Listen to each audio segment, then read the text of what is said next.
So, hello mga buddy. So, dito na naman ngayon sa may Lungos kung saan ako nakatira. Ito, binabahaan naman kami. Ito, daming stranded. Yan. Tapos may sumubok na tumawid na jeep. So, ngayon, ang nangyari sa jeep, tumirik siya. Ayan, tinutulak nila kung nakikita nyo.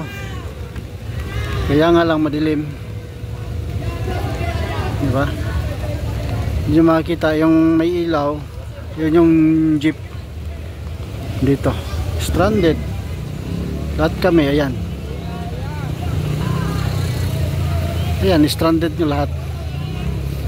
So ang tanong nito, yung tinitirahan ko dyan sa baba, kasi may mga motor din na tinutulak nila, may motor din na lubog. Sus, kung dyan pala ako nagpark, yari na yung motor ko. Ang tanong ngayon, yung tinitirahan ko doon, di ko alam kung yung aso ko roon, yung alaga kong aso, ngayon tinutulak nila. Yan yung jeep na tumirik. Nagtutulungan ng mga residente dito or mga kabataan. So ayan.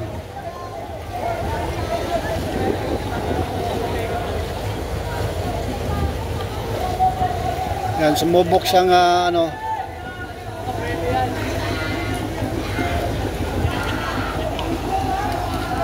So subukan ng jeep na hindi ko alam kung saan siya pupunta.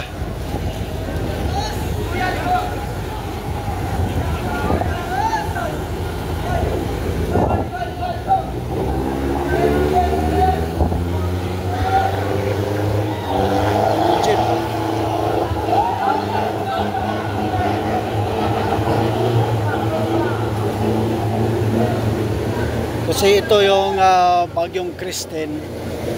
Ito yung nangyayari ngayon dito. May sumubok tumawid pero itutulak lang yung motor. Marami stranded.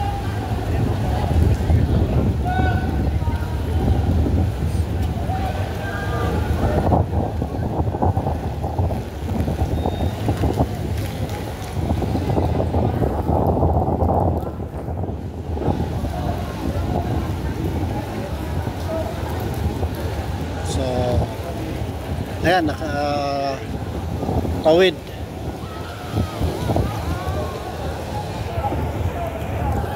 Pakita ko lang sa inyo mga buddy kung saan ako nagpa-park sa motor.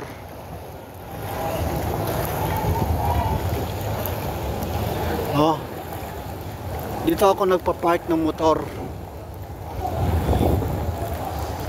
Di bali na mabasa yung pantalon ko. Yan, nabasa na nga pantalon ko. Oh, yan. Kita mo, may aso pang naka ano. Oh. Yan. Yung tubig hanggang ano ko na, hanggang hita. So aso, ayan. Okay ka lang, dog? Okay lang da. Yan, aso, yan. Tapos may isang motor na nalubog. Saka meron pa dito.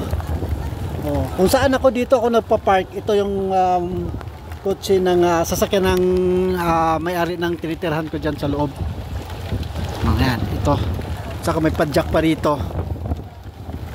Okay. Nandahan lang tayo. Oh. Saka may motor pa dito. Isa. Ito lang makita. Madilim kasi mga buddy, pagpasensya nyo na. Yan, motor. Yan. Bali, ang tubig nandito na sa may gutter ng flooring ng kotse, ng sasakyan. Saka yung motor na nagpark dito, sa kanila yan. Ito na yung ano, sasakyan. Hanggang dito na ang tubig. Yung motor ko, nandoon ko nilagay sa taas. May barangay banda. So, dyan ako nakatira. Paano ako makapasok na mas malakas ang current ng tubig papunta doon kasi mababa. So ngayon, mag-aantay tayo ng humupa konti yung tubig, no? So dito tayo banda. Okay? Dito banda, kabisado ko na to. Ito ilalim, ito nakikita nyo, flyover yan. Ay, hindi nyo makikita kasi ulan. Ulan, madilim pala. Yan. Bacoor. Doon naman sa kabila, Kawit, Manila, Alabang, tapos Manila, Las Piñas. Malakas yung current ng tubig mga buddy. Pero kaya nga lang, okay lang kasi kabisado ko yung lugar na to. Kasi dito ako nagpa-park. Dito yung motor ko nagpa-park. So, ang tubig ngayon, medyo nasa tuhod ko na. Kasi medyo mataas dito banda. Kasi may flooring to. So, may nagbabangka pa doon, no? Tapos, ano ko lang sa inyo mga buddy. Dami na stranded doon.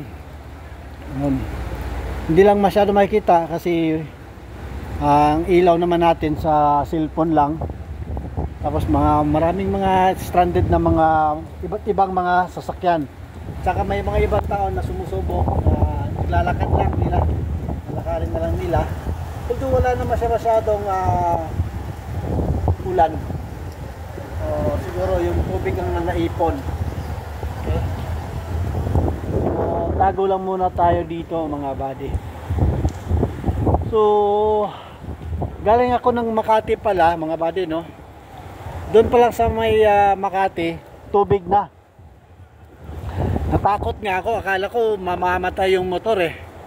Kasi talagang magpas na siya doon sa gulong. Yung tubig na dinaanan ko doon sa may SM Sukat. Wala akong choice, napahamak na ako, napasubok na ako eh. So sinubukan ko yung jigsaw, sa awa naman ng Panginoon, sa tulong ng Panginoon, nakatawid ako. Ngayon, nakatawid na nga ako, may isang pagsubok pa ulit. Pagdating naman dito sa may linya ng creek ng Las Piñas, umapaw na palang ilog. So hindi naman madaanan. Ngayon, may nagsabi na mga residente na pwede kung pasukin yung Wawa, yung barangay Wawa, yung nasunugan ng unang sunog sa doon naman. So malalim din. Pero kagadaan lang, wala akong kasabay na ay may kasabay ko sa likod, naawa ko doon sa mag-asawa. Sumabay sila sa akin eh. Kasi yung motor nila scooter, tapos dalawa pa sila. Naawa ko doon. Ito may padjak pala dito, lubog oh. Yan ang padjak oh. Yan. Wow naman, saka may motor pa oh. Yan, motor na scooter na tawag dito. Anong tawag motor dito? Kalimutan ko na tuloy yung pangalan nito. Yamaha na comment ko lang dyan sa comment section. Dami ko kasi iniisip. Kita mo ang aso. Di ba? Relax lang ang aso. Di ba? Ganyan lang siya. Okay ka lang dyan ha? Good. Dyan ka lang. Dito lang yan siguro. Sumampa lang siya kasi wala na siyang mapatungan. Kung talagang abot pa ng tubig, iakyat natin siya roon. Kung sana mahawakan natin yan na dapat maamo siya para maakyat natin doon sa mataas-taas. No? Ito. Brownie. Brownie. Brownie. Brownie. Brownie. Brownie. Brownie. Brownie. Okay ka lang? Brownie. Brownie. Diba? Takot din ako aso dyan eh. Paano kung nakagat yan? Paano kung nakagat yan? Hirapan ka? Hindi ka. Gusto ka doon? Lipat ka dito? Dito ka? Dito ka? Dito? Ha? Kunin natin to. Dito ka? May kurente dito.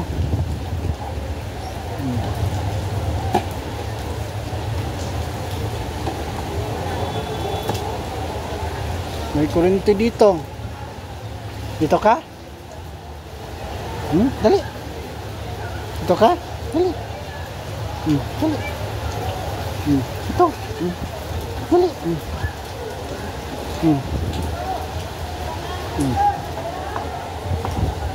Huwag natin nasa dali. Dali.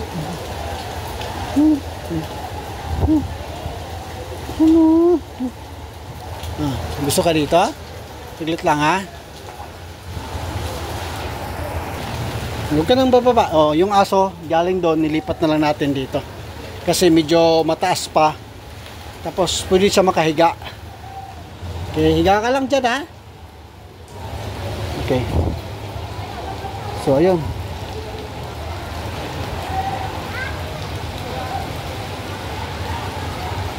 So alam kung ano to. Maya maya. Actually basa na yung pantalon ko. Ako naman ay nag-raincoat. So nandito ako ngayon sa itong tent ng gwardiya dito. Yan yung aso. Yan. Aso. Marami nang tumatawid, kaya nga lang naglalakad, sinusubukan nila.